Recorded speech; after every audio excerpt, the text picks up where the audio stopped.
Henry Lee Lucas was born on August 23, 1936, in the small rural community of Blacksburg, Virginia.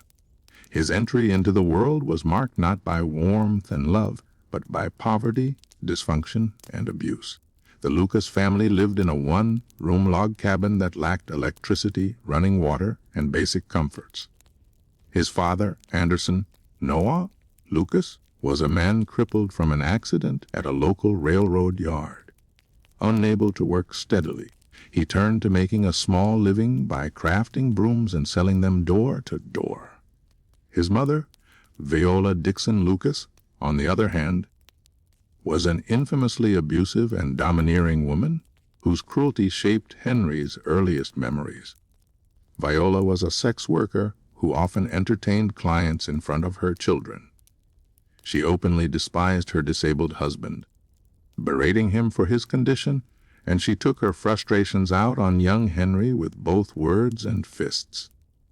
In later interviews, Lucas would describe his mother as a mean, evil woman, someone who didn't just punish him physically, but also stripped him of dignity and affection. She often dressed him in girls' clothing and sent him to school that way, mocking him for being weak. The humiliation he endured at her hands was not just emotional, it was psychological torture. Lucas grew up with little sense of stability. He was one of several siblings, but he stood out in the family as a frequent target of his mother's wrath. His father, though more passive and not abusive, offered no real protection. The imbalance of power in the household left Henry deeply scarred, creating a boy who craved attention but only found hostility. At the age of 7, tragedy struck when Henry injured his left eye during a fight with his brother. The wound went untreated for days, and an infection developed. By the time he finally received medical care, the damage was irreversible. Surgeons removed the infected eyeball, and Henry spent the rest of his life wearing a glass replacement. In a small rural community where children could be merciless, he was mocked for this disability.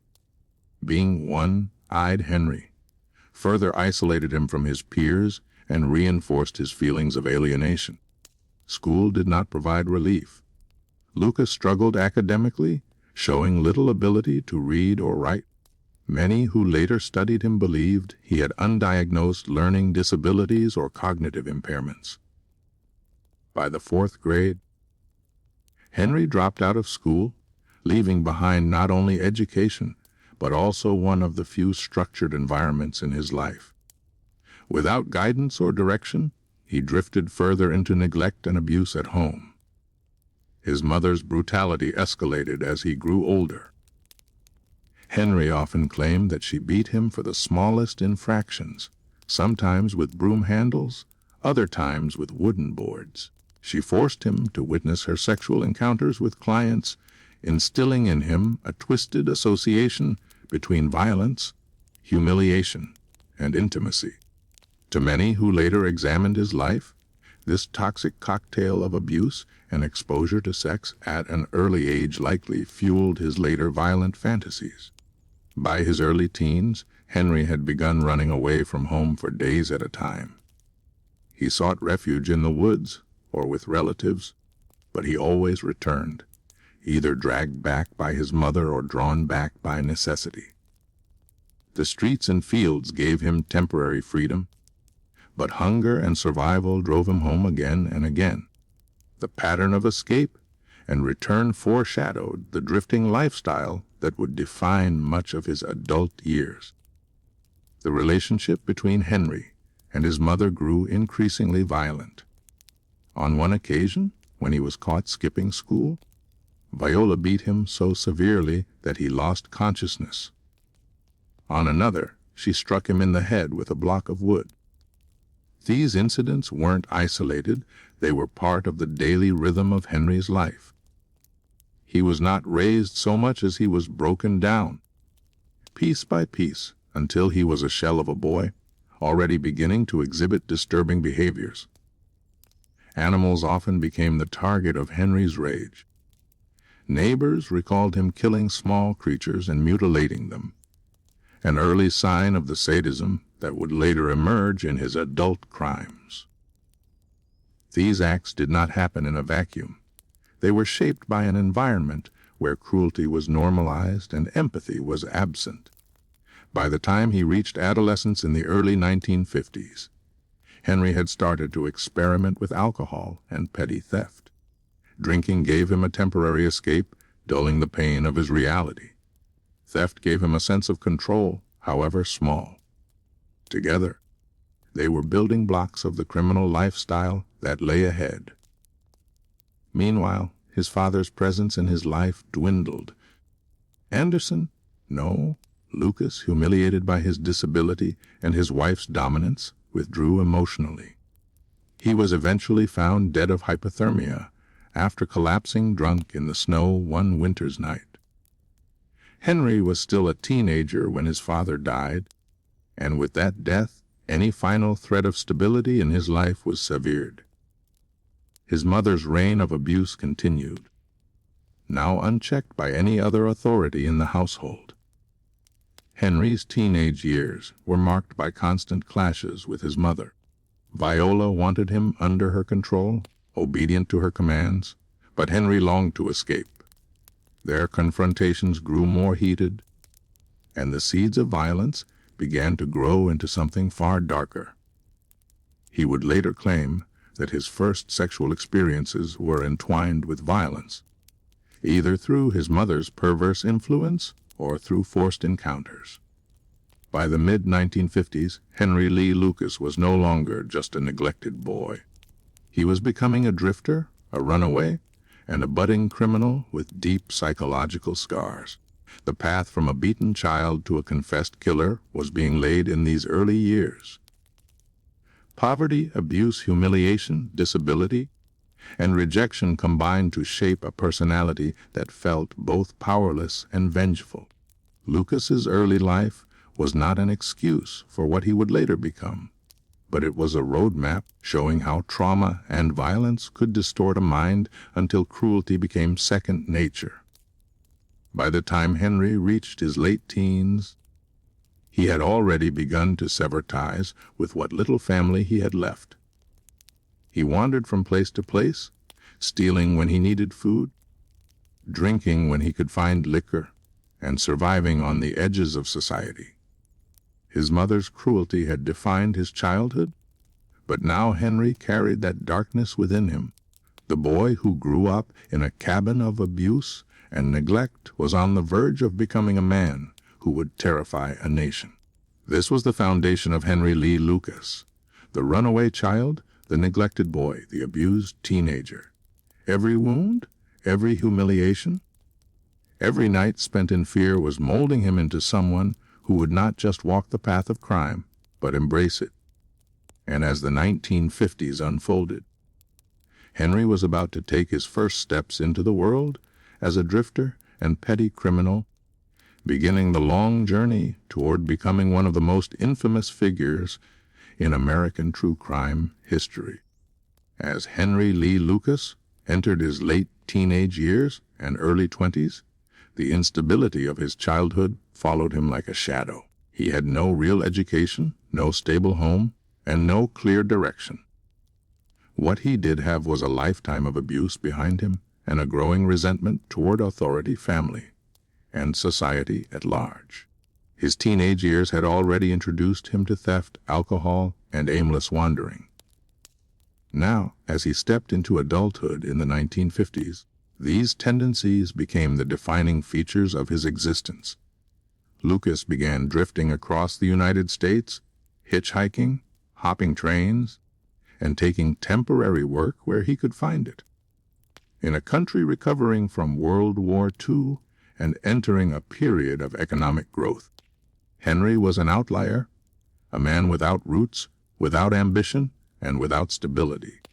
He wasn't seeking opportunity, he was simply seeking survival. Sleeping under bridges, in abandoned buildings, or with strangers willing to offer him a couch for a few nights, Lucas quickly adapted to a transient lifestyle. This life of drifting also brought him into contact with petty crime. Henry stole when he was hungry, broke into homes for shelter, and found himself in frequent trouble with local law enforcement. Arrest records from the late 1950s and early 1960s would show a pattern: burglary, theft, vagrancy, and alcohol-related offenses. These crimes weren't the work of a sophisticated criminal. They were acts of desperation and carelessness.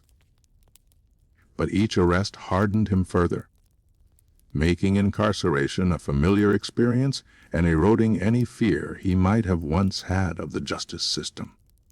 The streets became Henry's true education. He learned how to lie convincingly, how to manipulate sympathy, and how to disappear when things became too risky.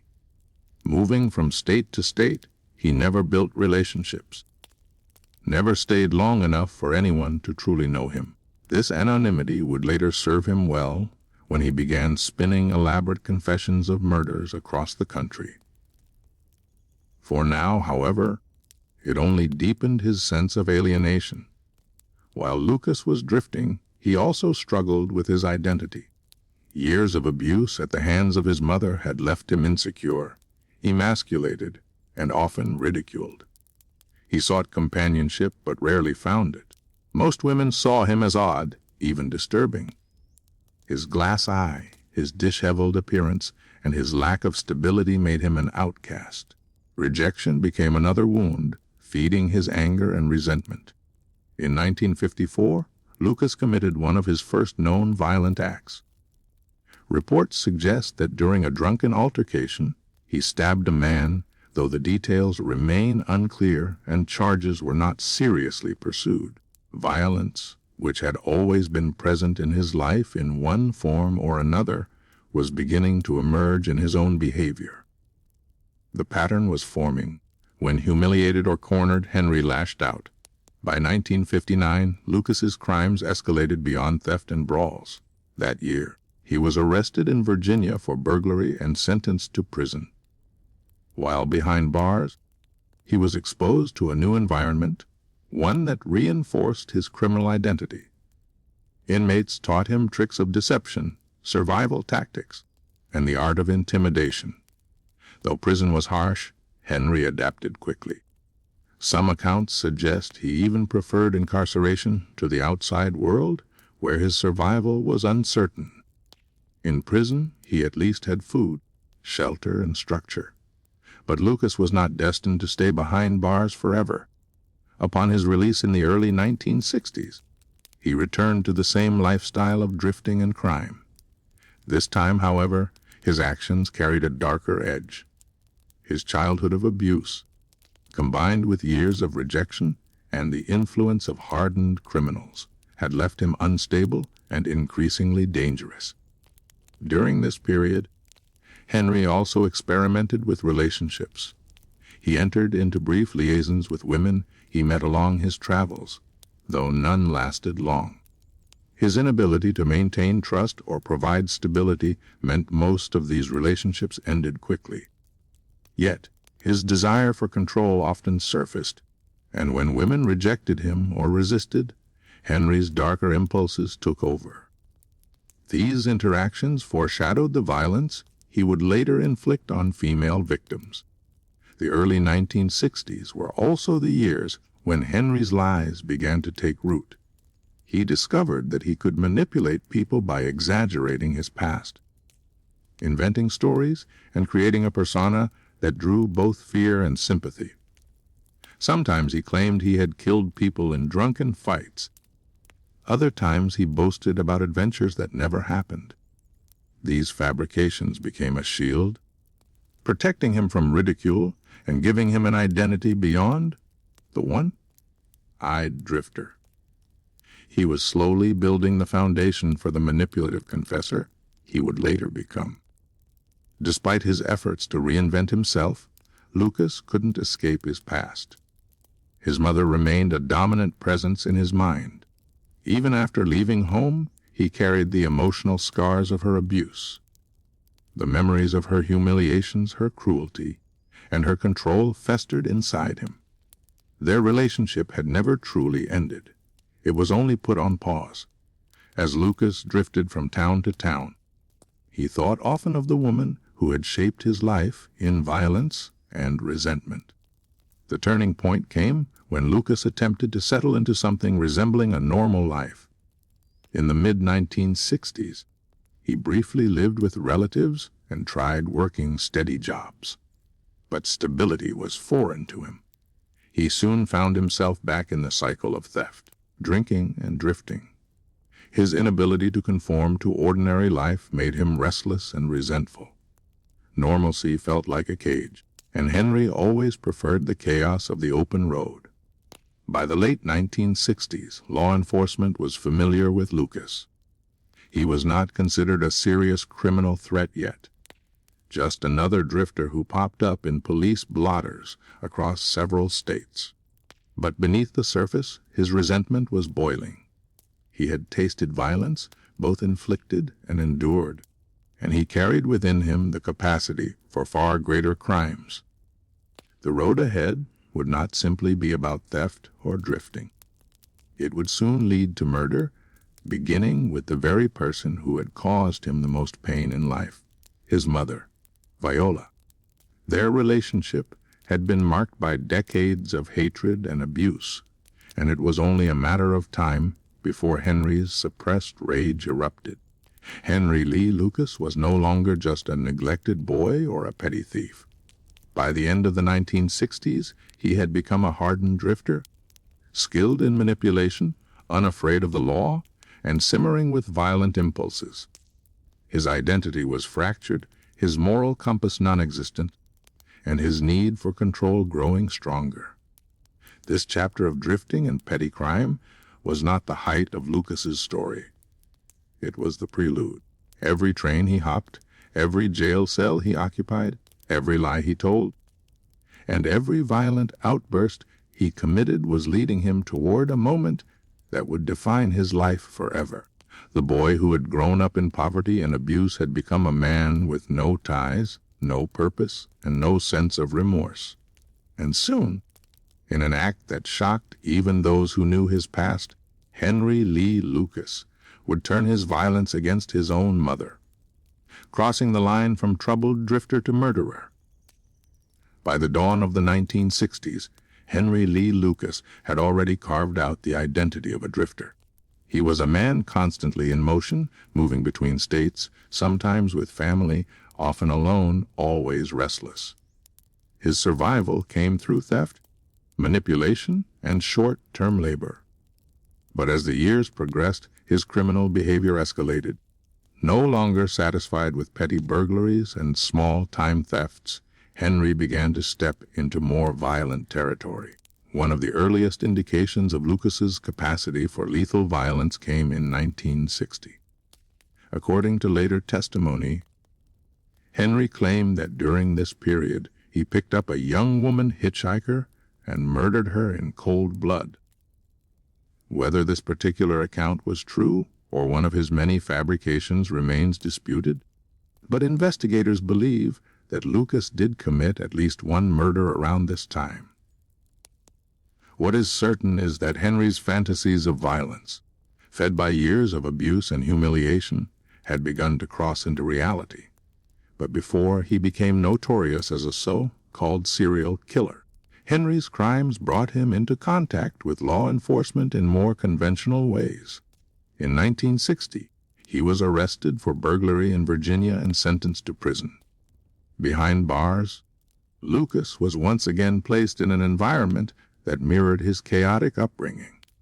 Violence, intimidation, and manipulation were survival skills, and Henry thrived in such conditions. Inmates taught him how to gamble, how to hustle, and how to gain the upper hand through deceit.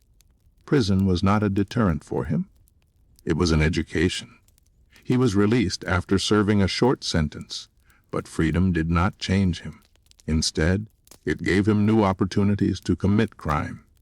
In 1961, he was arrested again, this time in Ohio, for attempted kidnapping of a teenage girl. The details of this crime revealed a disturbing truth about Henry's impulses. He had lured the girl, tried to force her into his control, and was only stopped when bystanders intervened. For this offense, Lucas was sentenced to 4 years in prison. Prison life in the early 1960s further molded him. By his own accounts, he claimed to have been assaulted and humiliated by other inmates, experiences that deepened his mistrust and sharpened his manipulative tendencies. He began fabricating stories about his past to intimidate others, claiming he had killed before, even when there was no evidence. These lies not only protected him in prison, but also began to shape his identity. The seeds of the confession killer were being planted years before his reputation became public. After serving his sentence, Lucas was released in 1964. He attempted to live with relatives for a short period, but the familiar cycle of instability soon resumed. He wandered across states, doing odd jobs, sometimes staying with acquaintances, other times living on the road. His inability to adapt to a normal life made him increasingly frustrated. He craved control, yet his drifting lifestyle gave him none. Violence, however, offered him that fleeting sense of power he had always lacked. In 1968, Lucas committed what is widely regarded as his first confirmed murder. He became romantically involved with a woman named Laura Bernsley. Their relationship was troubled from the start. Henry was controlling, violent, and quick to anger. One evening, during an argument, Henry stabbed Laura to death. He would later claim that the act had been sudden, a flash of rage that he could not control. After the murder, he fled, once again taking to the road. But Lucas did not stay hidden for long. His reputation as a drifter and criminal ensured that law enforcement eventually caught up with him. In 1970, he was arrested for unlawful possession of a firearm. Because of his criminal history, the sentence was severe, and Henry was given 6 years in prison. During this time, he was incarcerated at Michigan State Penitentiary, where he spent long periods in isolation. Prison officials described Lucas as manipulative, untrustworthy, and prone to violent outbursts. He alternated between being cooperative and unpredictable, traits that baffled guards and inmates alike. While behind bars, Henry often fabricated stories of murders and violent acts, boasting about things he could not have possibly done.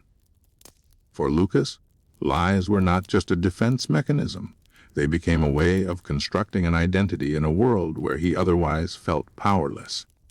In 1975, after serving nearly all of his sentence, Lucas was released. By then, he had spent much of his adult life behind bars. Yet, instead of reforming, prison had only reinforced his criminal mindset. He returned to drifting, living in halfway houses, staying with acquaintances, and roaming across the southern United States. The pattern of Henry's life was clear: short bursts of freedom, followed by arrests, with crime always at the center. He had few friends, little contact with family, and no stable job. Each time he tried to settle into a normal routine, his violent impulses resurfaced. By the late 1970s, Lucas's encounters with the law were frequent, but his more disturbing behavior remained largely hidden. He continued to fabricate stories, often confessing to murders that had no evidence behind them. Some investigators dismissed him as a liar, while others began to wonder if there was truth behind his rambling accounts. The most pivotal moment of this era came in 1960s and early 70s tension with his mother, Viola. Though their relationship had always been violent, it reached a breaking point after Henry's release from prison. By now, Viola was elderly but still domineering. When Henry briefly lived with her, the same cycle of abuse resumed. She mocked him, belittled him, and demanded control over his life. To Henry, it was as though he had never escaped her influence. All the anger, humiliation, and resentment that had built up since childhood now boiled over. In January 1960, some accounts suggest 1961, others 1960, depending on records. Henry Lee Lucas murdered his mother in one of the most defining moments of his life. According to his later confession, an argument erupted when Viola berated him for bringing home a woman she disapproved of. Enraged, Henry struck her on the head with a broom, and when she collapsed, he stabbed her in the neck. Viola's death marked Lucas's first undisputed murder, and the point of no return. The killing of his mother was not only a crime of passion, but also a symbolic act. It was the destruction of the figure who had dominated his life, humiliated him, and filled him with rage. In that one act, Henry severed the last tether of family he had, and with it, the last shred of humanity he might have clung to. Lucas was arrested shortly after Viola's death. In court, he confessed to the crime and was sentenced to 20 to 40 years in prison. But due to overcrowding and procedural issues, he was paroled in 1970 after serving just 10 years. This release would prove disastrous. Henry was now free, embittered, and more unstable than ever. His mother's murder was the line between petty criminal and murderer. The man who had once been dismissed as a liar, a drifter, and a thief had now proven himself capable of lethal violence. And once that line had been crossed, there was no going back. By the late 1950s, Henry Lee Lucas's life was a relentless cycle of drifting, drinking, and petty crime. Yet behind every misstep and every arrest lingered the shadow of his mother, Viola. Even though Henry had spent much of his adolescence running from her control, he could never fully escape. Viola remained a dominating presence in his life, and when circumstances forced him back into her orbit, their toxic relationship reached its violent climax. Viola Lucas was a woman hardened by poverty and bitterness. She had raised her children with cruelty rather than care, and Henry had been her primary target. Even in his adulthood, she refused to see him as anything more than the weak, dependent boy she had humiliated for years. When Henry returned home after another stint in prison in the late 1950s, their relationship reignited in all its ugliness. Viola was older now, but her tongue was as sharp as ever. She mocked Henry for being unemployed, ridiculed him for his appearance, and sneered at his attempts to build relationships with women. The breaking point came in January 1960. Accounts vary slightly on the exact details, but Henry's own confessions painted a disturbing picture. He had brought home a woman, someone he hoped to start a relationship with, perhaps even to build a semblance of normalcy. Viola reacted with fury. She berated him, called the woman a prostitute, and told Henry he was worthless. The words were not new, but in that moment, they struck with a force that pushed Henry past the threshold of restraint. According to his later testimony, the argument escalated rapidly. Viola struck him during the confrontation, and Henry lashed out in return. In the heat of rage, he grabbed a broom and struck her across the head. The blow knocked her to the floor, but Henry did not stop. In a frenzy, he reached for a knife and plunged it into her neck. Viola collapsed, fatally wounded, her reign of cruelty ending in the very violence she had fostered throughout Henry's childhood. For Henry, the murder of his mother was more than just an act of rage. Psychologists and criminologists later described it as the symbolic culmination of years of abuse. By killing Viola, Henry was destroying the figure who had tormented him, humiliated him, and stripped him of dignity. It was an act of revenge, an explosion of long-suppressed anger. Yet it was also a point of no return. Once Henry crossed that line, there would be no going back to petty theft and drifting. He was now a killer. After the murder, Henry panicked. He did not attempt to hide the crime effectively. Instead, he fled briefly, wandering aimlessly, before law enforcement quickly apprehended him. When questioned, Henry confessed openly. Perhaps in part he felt relief that his mother's voice would no longer dominate his life. But confession did not save him from the weight of justice. In court, Henry faced the charge of second-degree murder. His defense team argued that years of abuse had pushed him to the breaking point. The courtroom heard testimony about Viola's cruelty, her beatings, her humiliations, her domination of Henry, even into adulthood. But while these details painted a picture of a life scarred by trauma, they could not erase the brutality of the crime. Henry had struck his elderly mother, stabbed her, and left her to die. The trial was not a national sensation. At the time, Henry Lee Lucas was just another violent offender. His name did not yet carry the infamy it would in later decades. But for those who observed the case, it was clear that Henry was not an ordinary criminal. His demeanor in court shifted between blank detachment and bursts of emotion. At times, he expressed regret. At other times, he seemed almost indifferent. The unpredictability of his personality left many unsettled. The judge ultimately sentenced Henry to 20 to 40 years in prison for the murder. It was a sentence meant to ensure that he would spend a large portion of his life behind bars. For a time, it seemed that Henry's violent impulses would be contained. Yet, as history would show, the justice system would fail to keep him incarcerated long enough. Henry began serving his sentence at Michigan State Penitentiary. Prison officials noted his odd behavior. He lied frequently, told contradictory stories, and sometimes boasted about violent acts that could not be verified. While other inmates carved out roles within the prison hierarchy, Henry drifted. Much as he had on the outside, he was manipulative, sometimes cooperative, sometimes defiant. Guards described him as a man who could not be trusted. Yet, despite his record, Henry's time behind bars would not last as long as the sentence suggested. In 1970, after serving just 10 years, he was released due to prison overcrowding and procedural leniency. The decision would prove to be a catastrophic failure of the justice system. A man who had already proven capable of killing had been given back his freedom. Lucas emerged from prison embittered and restless. Killing his mother had not resolved his inner turmoil.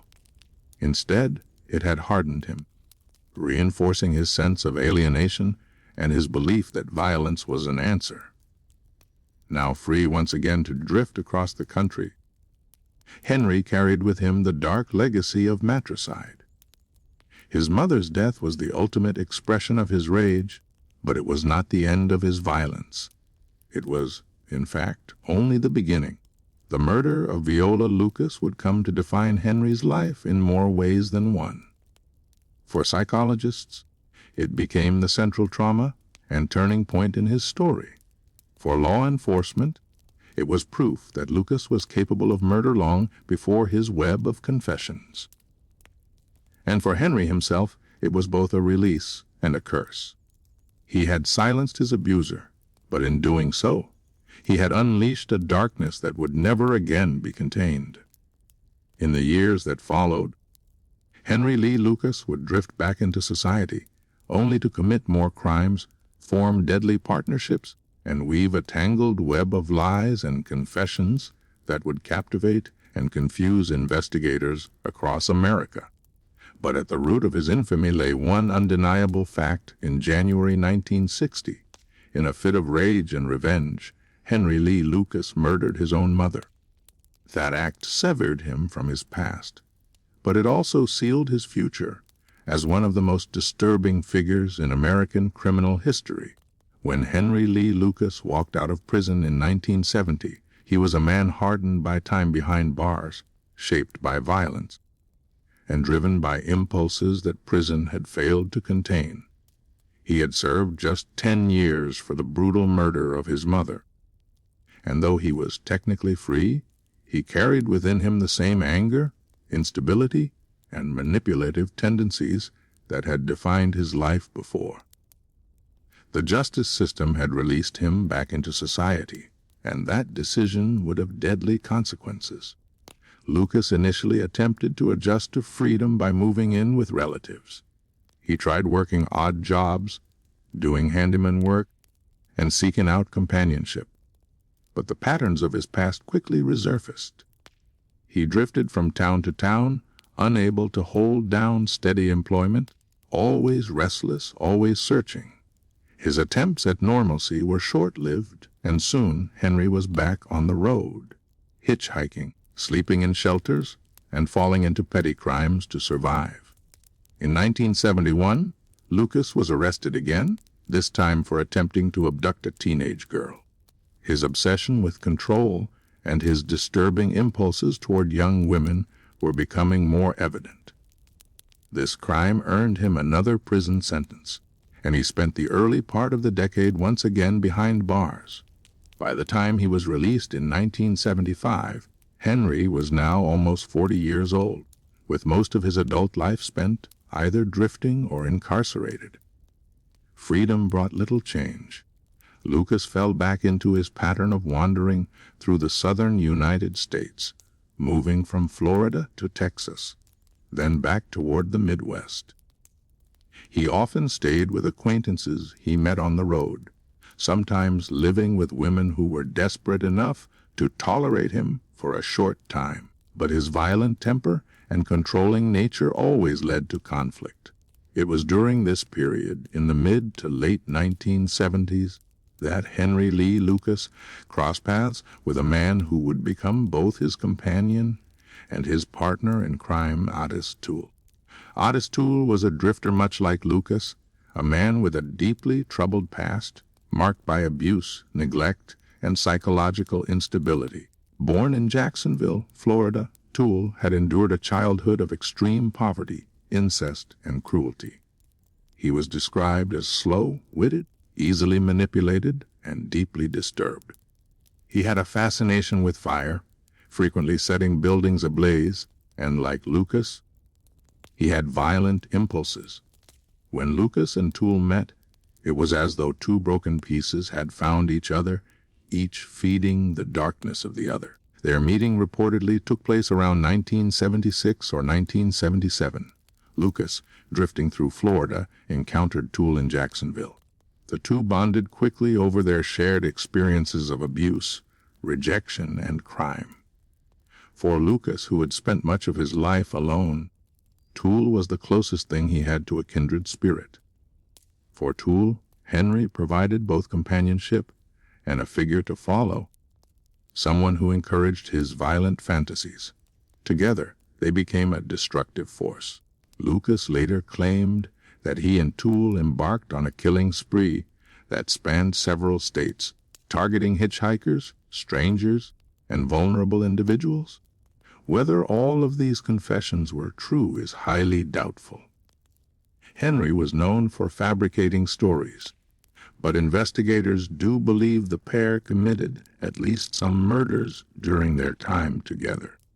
What is certain is that their partnership revolved around violence, manipulation, and drifting from town to town, leaving behind a trail of suspicion and fear.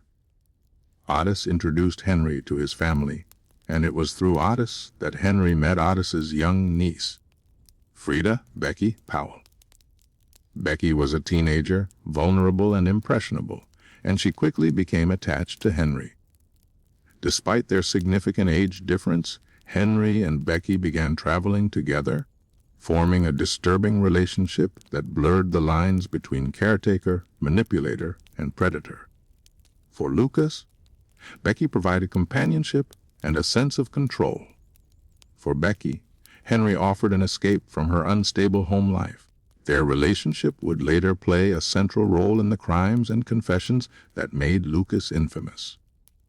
The trio, Henry, Ottis, and Becky, moved through the southern states in the late 1970s and early 1980s. They survived through petty theft, odd jobs, and, allegedly, murder. Lucas and Toole sometimes stayed with families who offered them food and shelter, but their erratic behavior often led to trouble. When resources ran low, they stole cars, robbed stores, and drifted further along the highways of America. During this time, Lucas's lies began to expand. He and Toole often boasted to each other about murders they claimed to have committed, feeding off one another's fantasies. These stories blurred the line between truth and fiction, even in their own minds. For Lucas especially, confessions, whether true or false, became a tool of power. By claiming responsibility for violence, he commanded attention, respect, and fear, both from Toole and later from law enforcement. But behind the bravado, real violence did occur.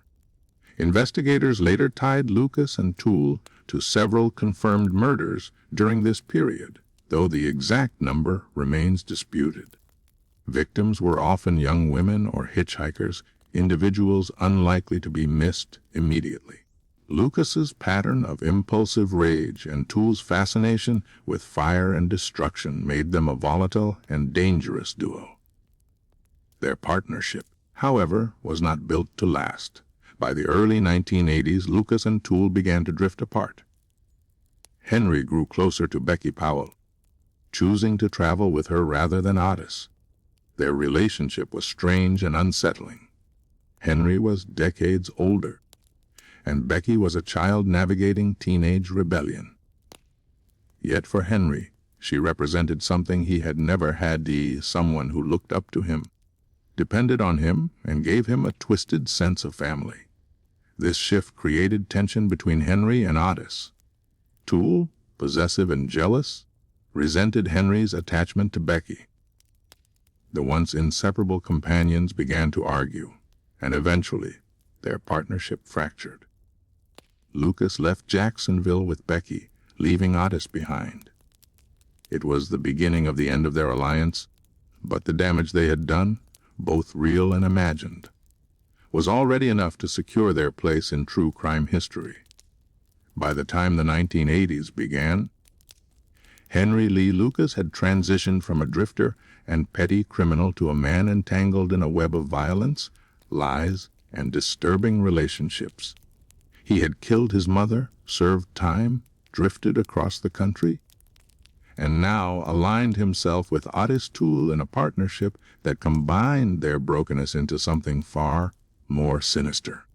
The years ahead would transform Henry Lee Lucas into one of the most notorious figures in American crime. Not because of the murders he certainly committed, but because of the hundreds he would later confess to. Many of them false, some of them impossible, and a few that may never be fully proven. But all of that lay in the future. For now, in the late 1970s, Lucas's life was defined by drifting roads, cheap motels, stolen cars, and the dangerous companionship of Ottis Toole and Becky Powell. By the early 1980s, Henry Lee Lucas had transitioned from a drifting ex-convict to a man whose name would soon echo in law enforcement circles across the country. But it wasn't his proven murders that elevated him to national attention. It was his words. Henry had discovered a strange, disturbing kind of power in confessing to crimes, and soon he was at the center of one of the most extraordinary criminal sagas in American history. The turning point came in 1983. Lucas, now traveling with Becky Powell, had settled for a time in Texas. Their relationship was unstable. Henry was controlling, Becky was restless, and their lives on the road were chaotic. Eventually, Becky confided that she wanted to leave him. According to later testimony, this confession enraged Henry. In a fit of violence, he murdered her, later admitting to dismembering her body and scattering the remains. Soon after, he also killed an elderly woman, Kate Rich, who had provided shelter for them. These murders, later confirmed through investigation, would mark the last proven acts of Lucas's violence on the road. In June of 1983, Lucas was arrested in Texas for unlawful possession of a firearm. At first, It seemed like just another routine arrest for a drifter with a criminal record. But once in custody, Henry began to talk, and what he said stunned investigators. During questioning, Lucas confessed to the murders of Becky, Powell, and Kate Rich. He gave details about the crimes, led authorities to sites where remains were found, and confirmed suspicions that had been building against him. For law enforcement, it was a breakthrough. They had a man who not only admitted guilt, but also provided evidence to back it up. But Henry didn't stop there. Once the questioning continued, he began confessing to more murders. At first, it was a handful, then dozens, then hundreds. By the end of his spree of confessions, Henry Lee Lucas had claimed responsibility for over 600 murders across the United States. The sheer volume of confessions made Lucas an instant sensation. Law enforcement agencies from dozens of states flocked to Texas to interview him, hoping to close cold cases that had languished for years. Reporters dubbed him the Confession Killer. For investigators under pressure to solve unsolved murders, Henry's words seemed like a gift.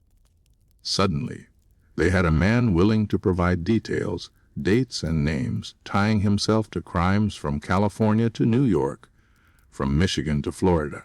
In exchange for his cooperation, Lucas was treated unusually well. While awaiting trial, he was not confined like a typical prisoner.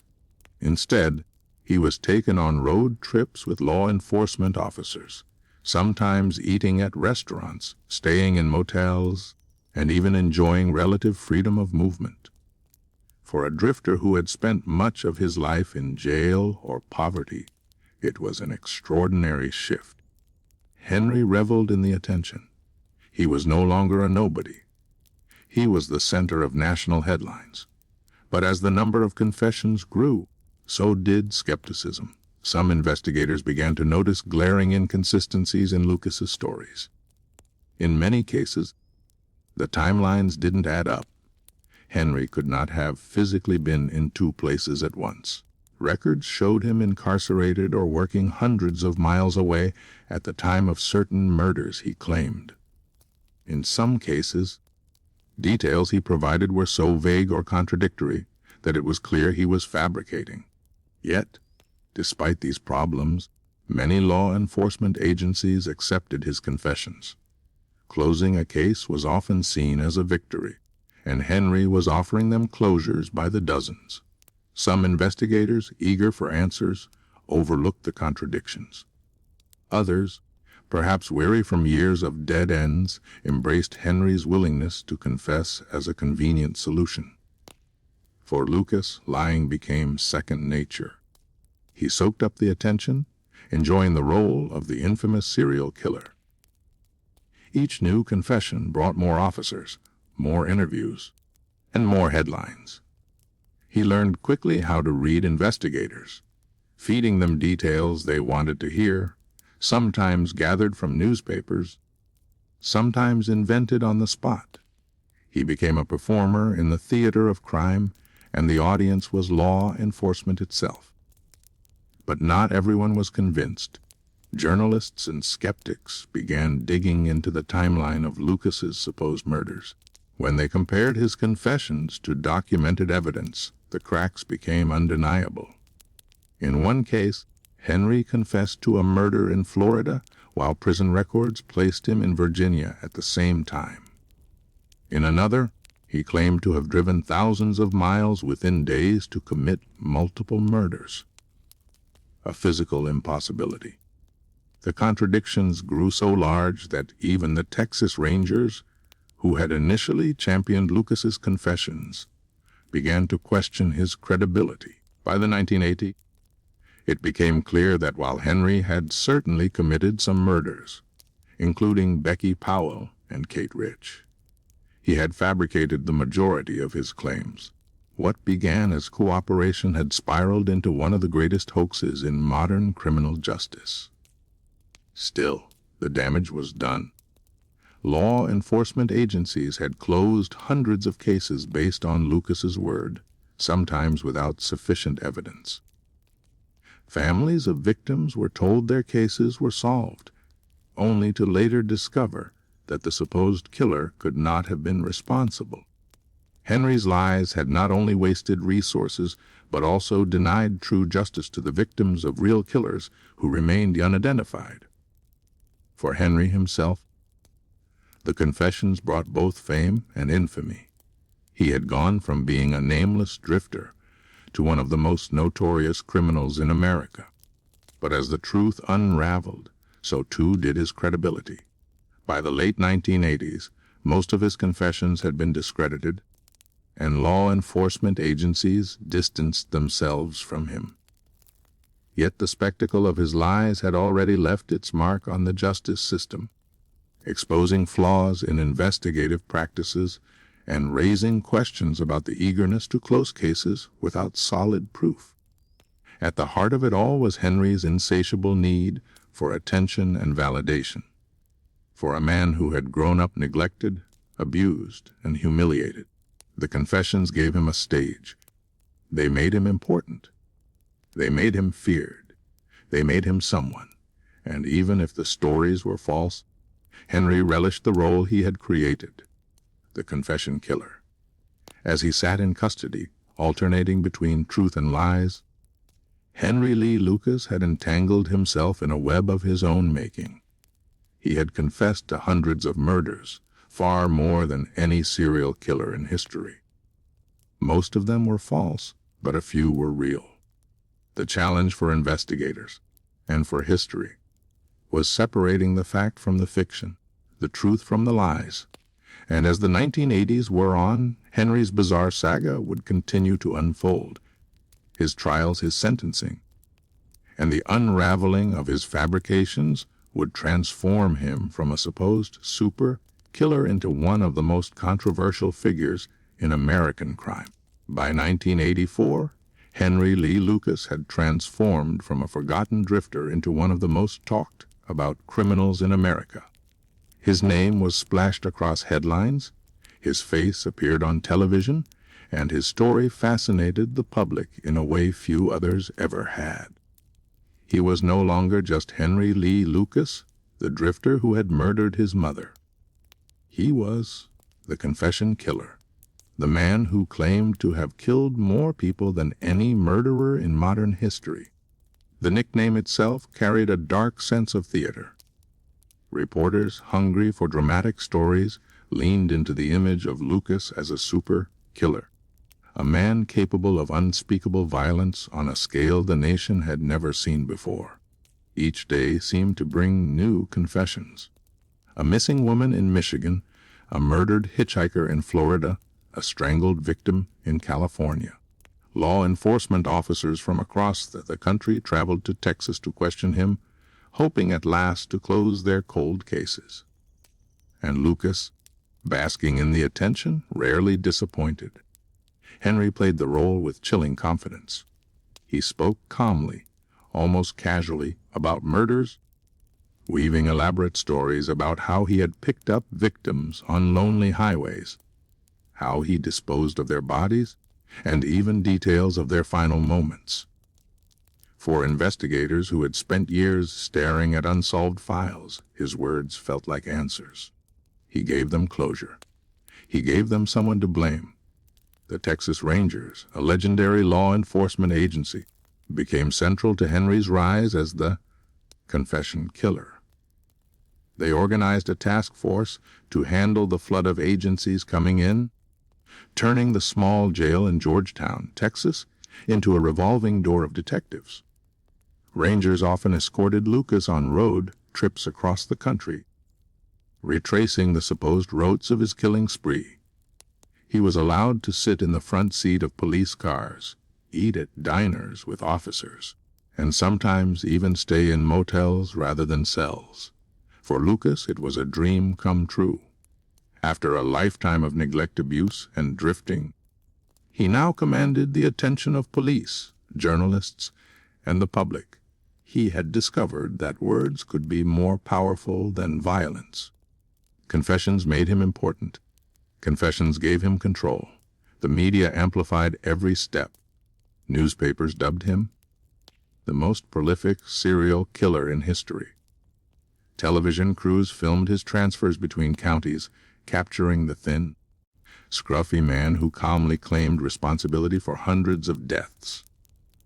His story became a kind of macabre spectacle, an endless stream of victims, states, and supposed crimes. Some even compared him to mythic monsters, his body count so high it seemed almost beyond belief. But belief was the key word. Many accepted his claims at face value, while others grew uneasy. Could one man really have killed so many people across such vast distances? Could he have managed to evade capture while leaving such a staggering trail of bodies? To some, it seemed impossible. Yet for law enforcement, his confessions were useful. Cold cases that had haunted investigators for years could suddenly be closed. Reports were written, families were given answers, and statistics improved. Even if doubts lingered, the temptation to accept Lucas's words was strong. Henry understood this, and he manipulated it. He carefully studied the reactions of detectives, offering details when pressed and staying vague when unsure. In some cases, he appeared to know intimate facts about crimes. In others, he seemed to guess. Critics later argued that investigators, eager for solutions, sometimes fed him information, intentionally or not, allowing him to parrot it back in his confessions. The result was a cycle of confirmation, with Lucas appearing more credible the more he confessed. Behind the spectacle, however, cracks were forming. Journalists began investigating the truth of Henry's claims. Some found glaring contradictions. Records showed Henry working in one state while confessing to a murder in another. Travel times were impossible. Timelines didn't match. In one case, he confessed to a murder in California. On the same day, he was documented at a soup kitchen in Florida. These discoveries suggested what some had suspected all along, that Henry was lying, at least most of the time. Still, the legend grew. Families of victims were desperate for answers, and law enforcement often presented Lucas as the final word, telling loved ones that the killer had been caught, that their pain could finally be laid to rest. The public, too, was captivated. The idea of a lone drifter killing hundreds of people across America fit into a terrifying narrative about the dangers of hitchhiking, the risks of traveling alone, and the unseen predators lurking on the highways. Lucas thrived on the attention. In interviews, he alternated between cold admissions and bizarre contradictions. Sometimes he claimed he killed in partnership with Ottis Toole. Other times, he said he worked alone. On occasion, he even suggested that he had been part of a satanic cult, committing murders as part of ritual sacrifices. These wild stories, though often unbelievable, kept the spotlight on him. He was a master manipulator, using lies as currency in his quest for recognition. By the mid-1980s, the Lucas confessions had reached their peak.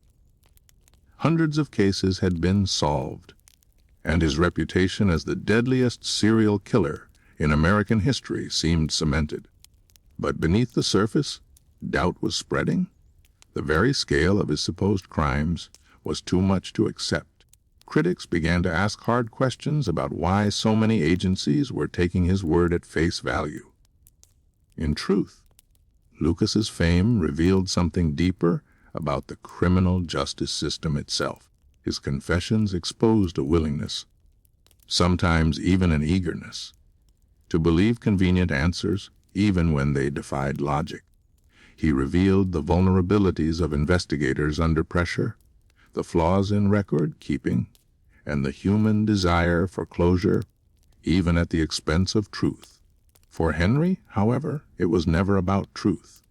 It was about recognition. For a man who had grown up invisible, abused by his mother, mocked by his peers, and abandoned by society, the confessions made him somebody.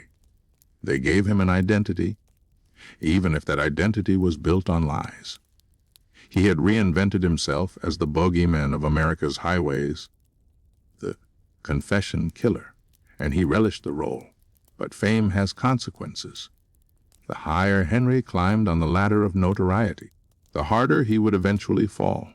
Journalists, skeptics, and even fellow law enforcement officers were beginning to pull at the threads of his story. And as those threads unraveled, the truth about Henry Lee Lucas, the real man behind the myth, would begin to emerge. For now, though, in the mid-1980s, Henry Lee Lucas sat at the center of a storm of attention. He was both feared and doubted, respected and ridiculed. He was the confession killer, perhaps the most prolific murderer in history, or perhaps the most prolific liar the justice system had ever encountered. The line between the two was blurred, and the world was watching. By the mid-1980s, the legend of Henry Lee Lucas was at its peak. He was known nationwide as the confession killer, a man who claimed responsibility for hundreds of murders stretching from one coast of America to the other. Law enforcement agencies proudly closed their cold cases. Families were told their loved ones' killers had finally been identified, and the media sensationalized his supposed trail of death. But beneath the surface of headlines and press conferences, doubts had begun to grow. Could one man really have committed hundreds of murders in different states, sometimes within days of each other? Could this drifter, with limited money and resources, really have traveled thousands of miles to kill so many victims without leaving more concrete evidence behind? The cracks in Lucas's story were too wide to ignore. Investigators, journalists, and skeptics began asking the uncomfortable questions that others had overlooked in the rush to claim closure. It started with logistics. Many of Henry's confessions were physically impossible. In one case, he claimed responsibility for a murder in California that occurred on the very same day employment records placed him in Florida. In another, he confessed to killing a victim in Michigan, but prison logs proved he was incarcerated in Virginia at the time. To anyone who looked closely, it was obvious Lucas could not have been in all these places at once. Reporters became some of the first to dig into these inconsistencies. Journalists like Hugh Ainsworth of the Dallas Times Herald began investigating Lucas's timeline, comparing his confessions with documented records. What they uncovered was damning. Lucas was not a criminal mastermind covering his tracks. He was an opportunist, inventing stories and relying on investigators to fill in the gaps. Yet law enforcement had reasons to believe, or at least to pretend to believe, his confessions. For overworked police departments burdened with unsolved cases, Henry's willingness to confess provided an easy out. Cases could be closed, statistics improved, and families given answers, however shaky they might be. Many officers were willing to overlook inconsistencies, either out of desperation or convenience. The Texas Rangers, who had become closely associated with Lucas, faced growing scrutiny. They had given him unprecedented freedom for a prisoner, allowing him to ride in the front seat of patrol cars, taking him on road trips to revisit crime scenes, and even feeding him well in restaurants along the way. Critics argued that the Rangers had become too invested in Lucas's story, too eager to present him as the ultimate serial killer. The more he confessed, the more they gained prestige for solving unsolvable cases. But skepticism spread beyond journalists. Other law enforcement officials began questioning Lucas's credibility. Some detectives, upon interviewing him, noticed how quickly Henry changed his story when pressed. If they suggested a particular detail, he would incorporate it. If they corrected him, he adjusted his confession. To seasoned investigators, it became clear Henry was not recalling murders. he was performing, tailoring his story to satisfy his audience. The FBI also grew concerned. When agents began analyzing the timeline of Lucas's supposed crimes, the impossibilities became glaring. Travel distances were too great, times didn't match, and there was no consistent method of killing, no signature pattern that linked the crimes together. Serial killers, by nature, tend to repeat behaviors, to follow patterns that reflect their psychology. Lucas, however, claimed methods that varied wildly: strangulation one day, stabbing the next, shooting after that. His confessions looked less like the work of a serial killer and more like a man fabricating stories to maintain attention. Even more troubling was the impact on real justice. While Lucas was confessing to crimes he hadn't committed, the true killers remained free. Families of victims were told their cases were solved, only to later learn that the confessions were unreliable. This not only reopened wounds, but also revealed how easily the justice system could be manipulated by someone like Henry Lee Lucas. By 1985, the tide of public opinion began to turn. Once celebrated as the deadliest serial killer in American history, Lucas was increasingly seen as a fraud, a compulsive liar who had fooled even seasoned investigators. Television segments and newspaper exposes highlighted the contradictions, casting doubt on nearly all of his claims. The very nickname that had made him famous, the Confession Killer, now carried a different meaning. Not a man who confessed because he was guilty, but a man who confessed because he wanted attention. The unraveling of Lucas's legend also exposed the shortcomings of the institutions that had enabled him. Law enforcement was criticized for accepting his confessions without proper corroboration. Journalists pointed out the systemic failures that allowed hundreds of cases to be closed on nothing more than Henry's word. The Texas Rangers, once hailed for their work with Lucas, found their credibility damaged as evidence mounted that they had overlooked obvious flaws. Still, amid the lies, there were undeniable truths. Lucas had killed. Becky Powell and Kate Rich were real victims. The murder of his mother decades earlier was also proven. There may have been other genuine murders hidden among his false confessions, but the sheer volume of lies made it nearly impossible to separate fact from fiction. For Henry himself, the unraveling did little to dampen his appetite for attention. Even as skepticism grew, he continued confessing. He spun stories of satanic cults, of traveling with Ottis Toole in nationwide killing sprees, of rituals and sacrifices. Some of these stories were so outlandish that they were dismissed immediately. Yet they still kept his name in circulation. He had found his place in the spotlight, and he was not about to let it go. By the late 1980s, however, the legend of Henry Lee Lucas had been largely dismantled. Investigators publicly acknowledged that most of his confessions were false. Many cases that had been closed were reopened. Families of victims once again faced uncertainty.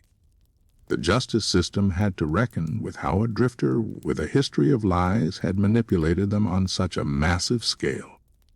And yet, even as his credibility collapsed, Henry Lee Lucas remained a figure of fascination. The man who had once been hailed as the deadliest serial killer in history was now infamous for being one of the most notorious liars in criminal history. He was both a murderer and a manipulator, a man who had committed terrible crimes, but who had also fabricated even more. In the end, the investigations and skepticism stripped away the myth, but left behind an unsettling truth. Henry Lee Lucas had revealed the vulnerabilities of the very system meant to deliver justice. He had shown how desperation for answers, pressure to close cases, and the allure of easy solutions could blind even experienced investigators. For the families who had been misled, the damage was permanent. For the justice system, the scandal was a lesson in caution. And for Henry Lee Lucas, the skepticism did not silence him. It only made him more determined to keep talking, to keep confessing, to keep playing the role of the confession killer. By the late 1980s, the myth of Henry Lee Lucas was beginning to unravel. Once hailed as the deadliest serial killer in American history, he was now widely regarded as a manipulator, a liar, and a man whose endless confessions had misled law enforcement across the country. But while many of his supposed murders had been debunked, Lucas still faced the consequences of the crimes that were proven. And those crimes would carry him through years of trials, sentences, and the final chapters of his life behind prison walls. The first and most significant conviction came from the murder of Becky Powell, the teenage girl who had traveled with Lucas during his drifting years. Henry had admitted to killing Becky in Texas in 1982, after she told him she wanted to leave. Her body had been dismembered, and though not all of her remains were recovered, Lucas's confession and the circumstantial evidence tied him directly to her death. For this crime, Henry was charged with murder and faced the full weight of Texas justice. Soon after, he was also charged with the murder of Kate Rich, the elderly woman who had provided shelter for Henry and Becky before they disappeared. According to Lucas's confession, he killed Kate when she began asking too many questions about Becky's whereabouts. Investigators found human remains in a shallow grave on her property, further corroborating Lucas's involvement. But the most controversial trial came in 1984, when Lucas was convicted of the murder of an unidentified young woman known only as Orange Socks, a victim discovered strangled on the side of a Texas highway in 1979. Lucas had confessed to killing her, and prosecutors built their case around his admission. Despite inconsistencies in his story and the lack of physical evidence directly linking him to the crime, Henry was convicted. The jury sentenced him to death. For Lucas, the Orange Socks conviction represented both the pinnacle and the downfall of his career as a confessor. On one hand, it cemented his reputation as a convicted murderer and placed him on death row. On the other, it became a symbol of everything wrong with his confessions. Journalists and investigators pointed out that Lucas could not have committed the crime based on travel records and timelines. Yet the state pressed forward, relying almost entirely on his word to secure the conviction. While awaiting execution, Henry continued to confess to hundreds of other murders. For a time, his cell became a revolving door for investigators, each hoping to close their unsolved cases. But as the truth about his fabrication spread, the visits slowed. By the late 1980s, the majority of his confessions had been discredited, and many of the cases he had solved were reopened. Still, the death sentence for Orange Socks loomed over him. Lucas's lawyers appealed, arguing that his confession was unreliable and that the state had built its case on shaky ground. In 1998, after years of controversy, Texas Governor George W. Bush commuted Henry's death sentence to life in prison. It was one of the rare instances where Bush granted clemency, and the decision drew national attention. The governor cited doubts about Lucas's guilt in the Orange Socks case, acknowledging what many already believed, that Henry had lied. The commutation spared Henry's life, but it also ensured he would spend the rest of his days behind bars. By then, he was already serving multiple life sentences for the murders of Becky Powell and Kate Rich, along with other confirmed crimes. With parole impossible, Henry settled into the routine of prison life. Inside, Lucas became something of a curiosity. Other inmates knew his reputation, though many dismissed him as a fraud. Guards recalled that he was often quiet, even polite, a stark contrast to the monster he claimed to be in his confessions. He spent much of his time reading the Bible, drawing, and writing letters. Some who knew him in prison described him as almost meek, a far cry from the cold-blooded killer he had once pretended to be. Yet even behind bars, Henry never fully gave up the game. He continued to grant interviews, sometimes insisting on his guilt, other times denying it. His stories shifted depending on the audience, but the one constant was his desire for attention. Whether confessing to murders or claiming innocence, Henry thrived on the spotlight, even as the world around him grew tired of his lies. For the justice system, the Lucas saga was both an embarrassment and a cautionary tale. Prosecutors, detectives, and entire police departments had once celebrated Henry as the answer to their unsolved cases. Now, many of those same agencies had to confront the reality that they had been fooled. Families of victims were forced to relive their grief when they learned that the closure they had been given was built on falsehoods. The credibility of the Texas Rangers, once bolstered by Lucas's cooperation, was badly damaged. As the 1990s wore on, Lucas faded from public view. New serial killers, new scandals, and new stories dominated the headlines. Henry remained in prison, aging, his health deteriorating. He suffered from heart problems and other ailments, the toll of a life lived on the fringes of society and behind concrete walls.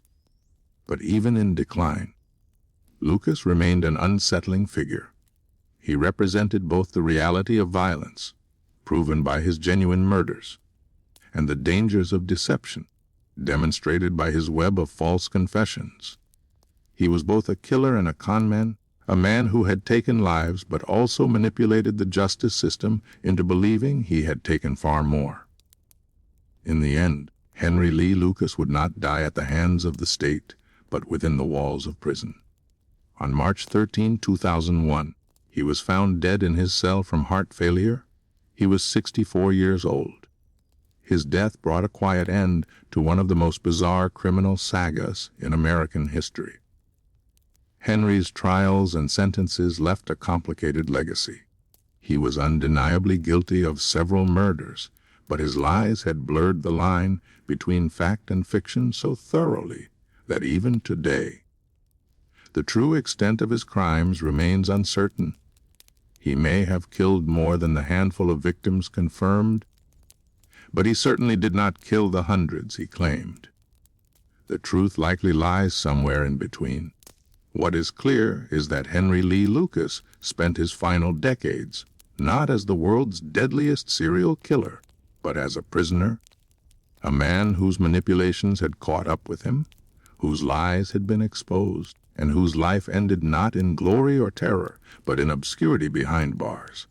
On the morning of March 13, 2001, guards at the Huntsville unit in Texas discovered Henry Lee Lucas lifeless in his prison cell. The man who had once claimed to be the most prolific serial killer in American history was dead at the age of 64. The official cause was heart failure, the inevitable result of years of poor health, prison food, and a lifetime of physical neglect. There was no drama, no last-minute execution, no sensational ending. Henry Lee Lucas, the so-called confession killer, simply faded away behind concrete walls and steel bars. News of his death spread quickly across the country, but the reaction was mixed. For some, it was the quiet end of a criminal who had tormented families with lies, fabrications, and manipulations. For others, it was the passing of a man who had exposed the cracks in the American justice system more than any courtroom drama ever could. And for a handful, it was a moment of lingering uncertainty, just how many of Henry's confessions had been true. At the time of his death, Lucas had been officially convicted of 11 murders.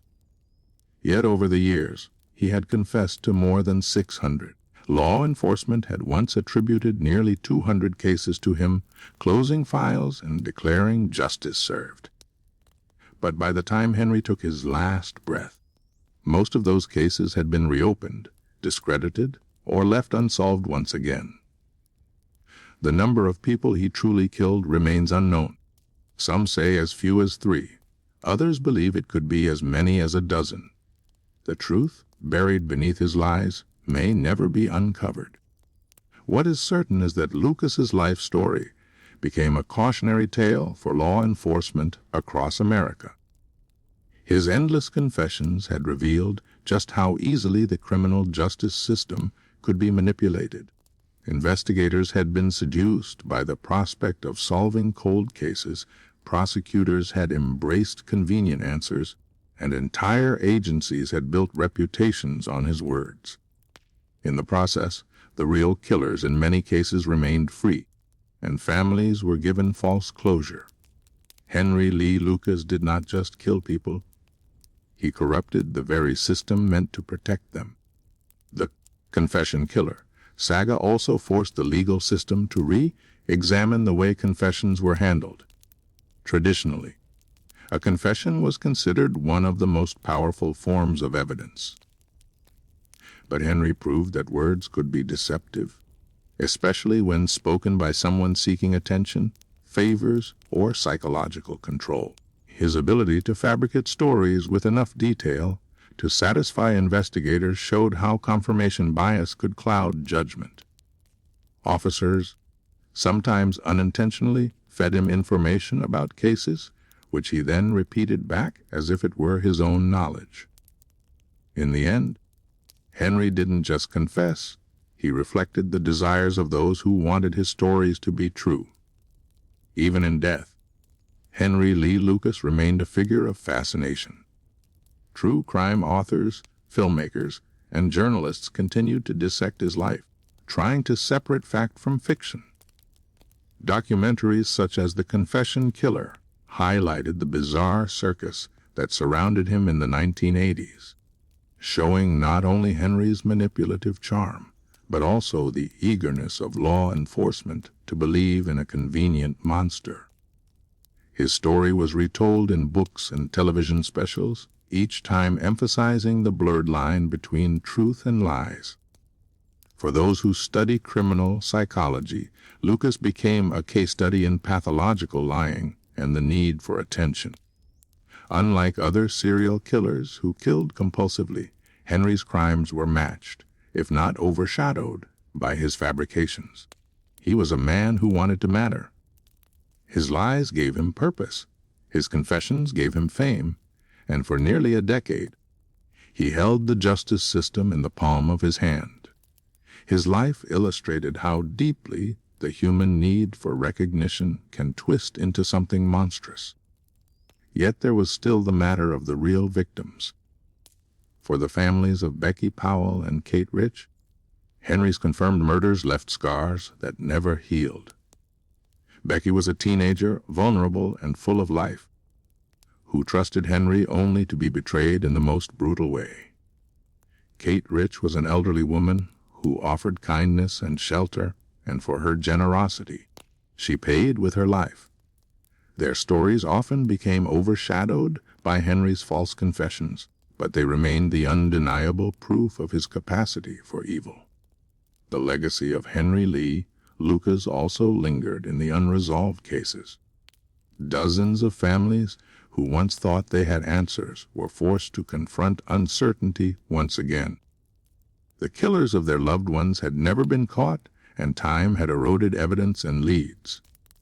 For them, Henry's lies did more than mislead investigators. They robbed them of justice. In Texas, his death sentence for the Orange Sox case remained one of the most controversial convictions of its era.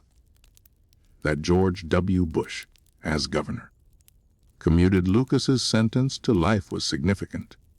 Bush was not known for granting clemency. But the doubts surrounding Lucas's guilt in that case were so overwhelming that even the state could not ignore them.